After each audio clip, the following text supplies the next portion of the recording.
All right, class. We're doing We're doing a drug today, and it's actually, I would have to say, one of my more favorite ones to use. I think you'll see why here in just a second. And we're talking, of course, about morphine. And a lot of us in the newer era like fentanyl.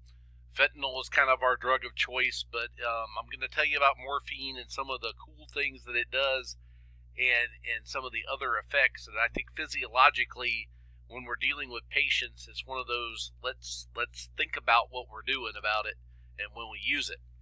And again, its trade names: MS Cotton, Duramorph, Astromorph are some of the other known names for it. It is a Schedule II opiate. Okay, it is a narcotic analgesic. Is in that narcotic pool. And again, it is a very potent central nervous system depressant. Does a lot of pain relief. It works really good, but it is a high tendency for abuse, though. And matter of fact, usually patients start getting it, and they don't want to stop taking it. And so, again, you're going to follow your substance protocol. This is one of those that you definitely want to count. When you look at it, you're going to look at it, make sure that it's a clear color. It should not be discolored in any way, shape, form. But again, make sure that you're looking at it, and I look at it from all angles when I'm taking a look at it as far as checking off my controlled substance. So again, it binds the receptors of the frontal lobes and diencephalon, and it alters both perception and response to pain, which is, again, kind of why we're wanting to do it. And again, baroreceptor inhibition is what it also causes. So basically, it depresses responsiveness. And of course, just like any other opioid, again, it can cause respiratory depression, which is one of the biggest problems with using it. And so what do we use it? The other thing that I like about morphine is it reduces preload, and it reduces your afterload effects. And the reason is it causes venous pooling, makes the veins a little bit bigger. Because it does that, it causes the blood to stay there, and therefore reduces the amount that it has to pump against. It reduces the amount that's going back to the heart, which I think are very good things, especially when you're dealing with a congestive heart failure patient. These patients that are in a fluid overloaded state definitely is a problem. The other thing is the problem is when the heart's working too hard during an MI. Again, this helps reduce the myocardial oxygen demand. Where fentanyl takes away the pain, it doesn't do too much on the venous pooling side. Morphine does. So that's why you might see docs going for the morphine, especially during an MI situation. It does produce pupil constriction, and it does have peripheral vasodilation. So they will dilate out, which of course drops blood pressure. So it's another reason why we really got to keep an eye on their blood pressure. We got to really keep a close eye on their breathing rate, the rhythm, and quality as we're doing it.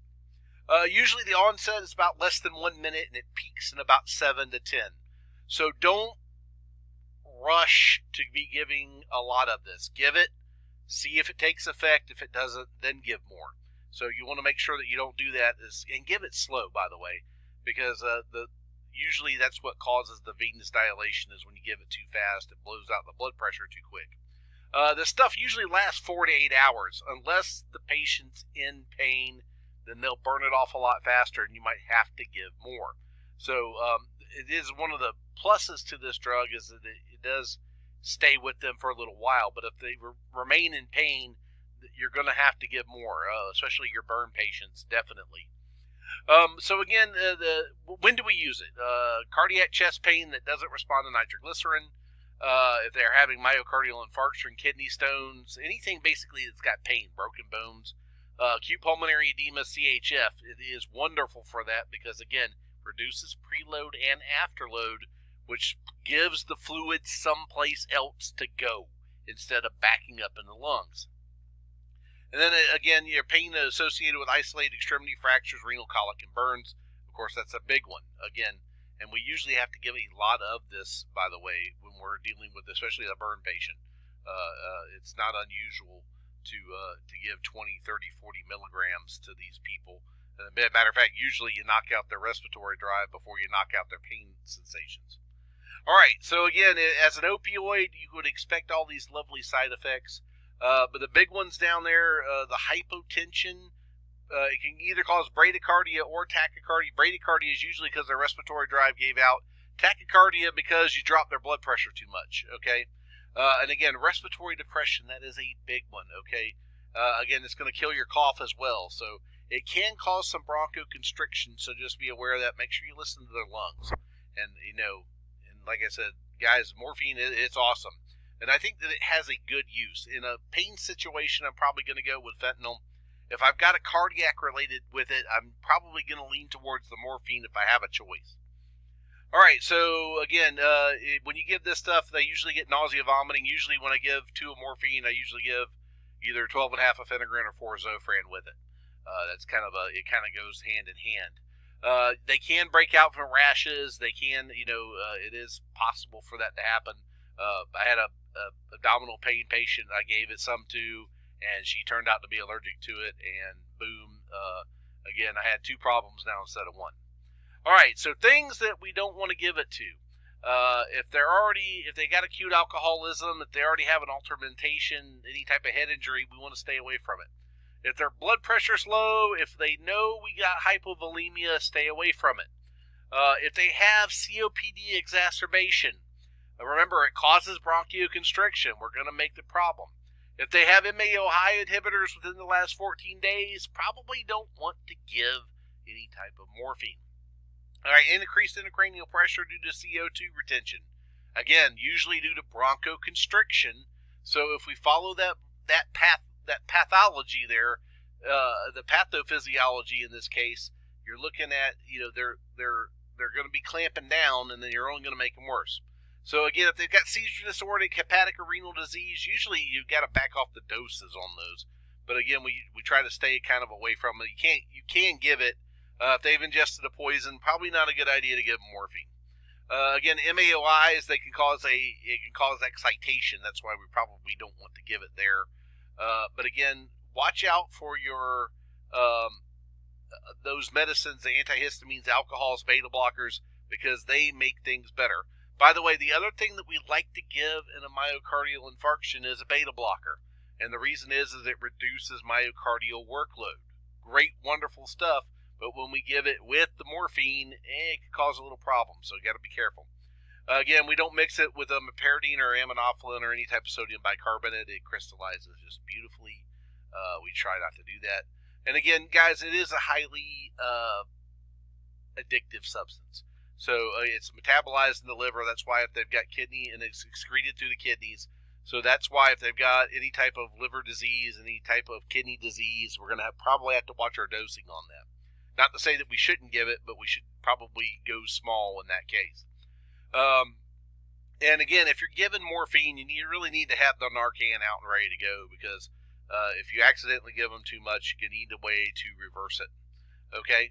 And again, the vasotonic effects usually occur with an acute inferior wall MI, 2-3 and AVF on if it's in that area, the lower heart. And they can worsen on the heart block, so be careful with those guys. Again, hypotension is another one. You give it slow, give it over a few minutes, have some saline ready, make sure that you got plenty of preload coming back to the heart to stop that from happening in the first place. And again, watch out for your bronchoconstrictions due to the histamine release. Again, diphenhydramine can help in that case. And again, remember that it does go right across the placental barrier, so you're going to make the kid high if you give it to pregnancy. And they really haven't established the safety for neonates. So yeah, probably stay away from that with the really tiny babies. All right, so when they have a cardiac dose, when we're giving it for the cardiac situations, I've always usually given 2, and then it says 2 to 5 milligrams. We usually give up to 10. And again, I give it in 2 milligram increments, and then I do it slow, and then I see what happens. And then give them a little bit more, see what happens. It's the best way to do it. 2 to 5, usually we max out at 10 milligrams, is where usually we will max out at. For pain relief, we usually use 0.1 milligrams per kilogram, again, and then we usually titrate it to effect. When you're giving it for a specific pain, like they've got really extensive burns, I know I keep going back to that one, but if you've got an extensive burn pattern, this is the one where you call the doc and say, hey, I've already given 10, I probably need to give 10 more. Don't be afraid to do that. Again, if you're on the phone talking to a doc, there again, you're having conversation with them. You're letting them know exactly what's going on. For the pediatrics, is 0.05 to 0.1. Again, it's a smaller dose over 5 minutes. Your maximum dose should only be 15 milligrams on these guys, and repeat every 2 hours. Again, be cautious when you're giving it to the peds. I would definitely confer with a physician before I did that. Our usual method of operation here is IV or IO, and then again, it's a pregnancy, it's a class C, so we don't really know. We do know that it crosses the placental barrier rather easily. So if you've given that to a patient with labor pains, or if somebody has at the hospital already, be aware that it can cross the barrier, and you may have to Narcan the baby in order if they come out respiratory depressed. All right, that's it for this video, and I will see you guys on the next one.